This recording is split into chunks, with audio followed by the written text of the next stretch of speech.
美国前总统奥巴马呢，曾在诺贝尔获得者名单公布之后呢，就表示美国共有6名科学家和科研人员呢获得诺贝尔奖，他们无一例外都是移民。进入知识经济时代以来呢，人才成为全世界各个国家发展的软实力。有着种族大熔炉之称的美国，追溯到400年前的移民潮，这个美国呢坐享其成，无需教育和培训呢，就能从欧洲得到成千上万的熟练工人。这或许就是美国杰出人才 EB-1A 的一个前身。再把视角呢，我们放到欧洲德国的 IT 绿卡项目里吸引着这个外国的通信信息人才呢，全部都到德国去。英国的技术移民计划，法国的优秀人才居留许可政策等等等等。亚洲的日本、韩国、新加坡呢，以及中国的港澳台地区都出台了自己引进外国人才的这个方案。那同时呢，包含香港今年推出的这个高才项目也吸引着大陆的这个优秀人才去香港进行工作、创业及就业。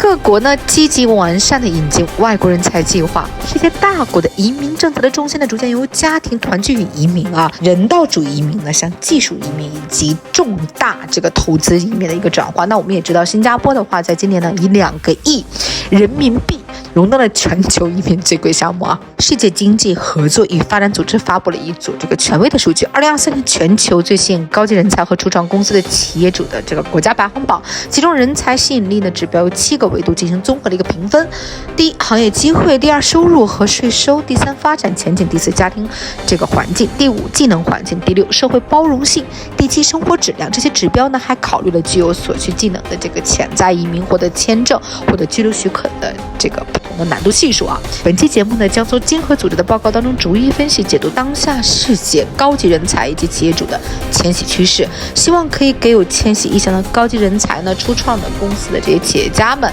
有一定技术傍身的群体，甚至是关心子女发展的这个父母一些比较有价值的参考我是大家熟悉的芬迪小姐姐，海外投资移民圈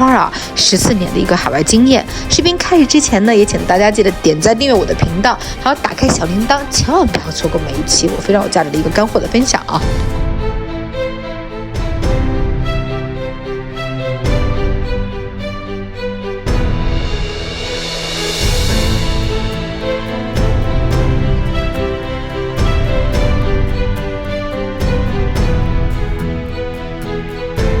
屏幕上出现的就是经合组织列出的2023年最吸引高技能人才这个移民国家的 Top 10，就前10名。对高技能人才呢最具吸引力的5个国家分别为新西兰、瑞典、瑞士、澳大利亚和挪威。大洋洲和欧洲在高级人才的吸引力下拿下了第1轮曾在2019年呢排名第4的新西兰，现在呢一下子干到了第1名。瑞典和瑞士凭借其生活水平比较高，而且资金实力比较雄厚的一个社会发展以及环境比较友好，分别保持了第2和第3名。澳大利亚呢则退居到第4名。不过排名前5的国家得分非常非常的相近。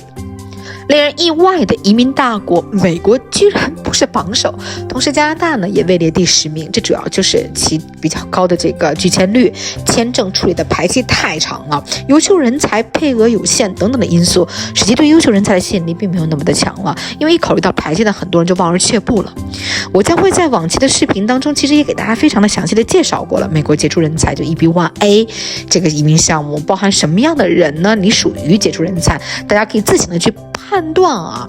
这个也欢迎大家点击视频右上角的链接进行回看 EB-1A 的这个视频。近年来呢，经合组织国家对这个吸引外国投资者的兴趣呢日渐的浓厚，企业家以促进创新、创造就业被众多的国家被列为这个世界人才引进的第1梯队2023年最具吸引力的这个初创公司企业主移民的国家以美加为榜首，而且加拿大跃居第1，赶超了美国。加拿大是经合组织当中对初创企业创始人最具吸引力的一个国家了，在所有项目当中呢均获得了高分，为未来的这个创业者提供了多项的选择。美国呢也因为其拥有强大的这个创业生态系统环境，然而美国给初创公司企业这个创始人的这个移民政策的框架并不是非常的稳定，因为申请人的配偶获得了签证在就业方面是非常有局限的。从创业签证到你拿到最终的绿卡，其实中间有很大的一个断层情况，你不能通过你的这个创业非常容易的转到你的绿卡。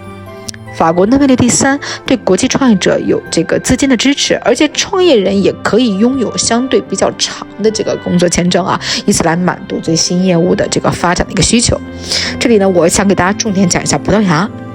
上榜的葡萄牙呢，作为欧洲经济体量当中比较小的一个存在啊，本不在一般人的认知范围之内，但是呢，这恰好就是初创者比较喜欢的蓝海机会。根据世界银行的一个数据啊，葡萄牙在欧盟成员国当中排名第12位，在全球排名当中第39位，凭借其战略地位、高英语的水平，因为它的英语水平普及程度比较高，以及熟练的劳动力的市场，葡萄牙是任何想在欧洲开展业务公司的天然门户。葡萄牙绝对是一个创业的国家，该国呢人均创业公司的数量呢位居欧洲前20多个国家之列啊，明显的高于其他南欧和东欧的这些国家。葡萄牙初创生态企业基本上有33%的技术型的初创企业，以及17%的 B2B 组成，而金融科技呢占生态系统的10%，健康型的初创公司占8%，人工智能、物联网、能源与环境以及食品科技的初创企业都是最为推荐的。BNP 的 Paribas、Zalando 以及梅赛德斯奔驰呢，它都已在葡萄牙开展了业务。葡萄牙政府呢，针对新移民初创企业的税收减免政策，税率呢可以低至7.5%，及对加密货币的财富和资本收益仍然保持0%，使得这个国家呢成为加密货币公司的避风港。连普华永道都称葡萄牙为欧洲保存最完好的一个税务秘密。葡萄牙黄金签证呢是欧洲最成功的这个投资移民计划。移民到葡萄牙呢，可以说是企业家可以进行非常合理的这个税务筹划，搭建初创企业的理想目的地。纵观2012年到2021年，葡萄牙的黄金签证大数据可以看到，超过90%的申请人选择了房地产的一个投资的路线，其中约有90%的申请选择了50万欧元的项目，而约10%选择了35万欧元的项目。其次就是资本转移的方案，共有488例，然后是这个投资基金选项，共73例，最后是初创企业有17例，最后向公司注资的有5个案例。一个他的身份呢，其实最有价值就是他5年之后可以拿到这个欧盟的国籍，是全欧洲啊所有拿国际项目当中。对比一下，西班牙10年才能拿到国籍呢，葡萄牙是有个非常大的优势，5年呢每年只需要待7天，最后考一个最简单的 A2 语言标准就可以拿到国籍了。这个世界从不缺优秀的人，对于优秀人士而言呢，他们缺的其实就是机遇，他们比谁都渴望获得成就自己的一个机会啊！全世界约有1亿9千万人在出生的国家之外进行生活定居，这些移民呢为社会注入了新的能量、创业的精神以及新鲜思想的迁徙更迭啊！希望我的这期节目呢可以为您的这个工作啊、生活增加一些新的启迪，也非常非常感谢大家收看我今天这个节目啊！如果大家有问题的话，大家可以随时添加这个下方的联系方式啊，与我进行直接的这个一个交流，也可以加入我的移民群。我们下期见。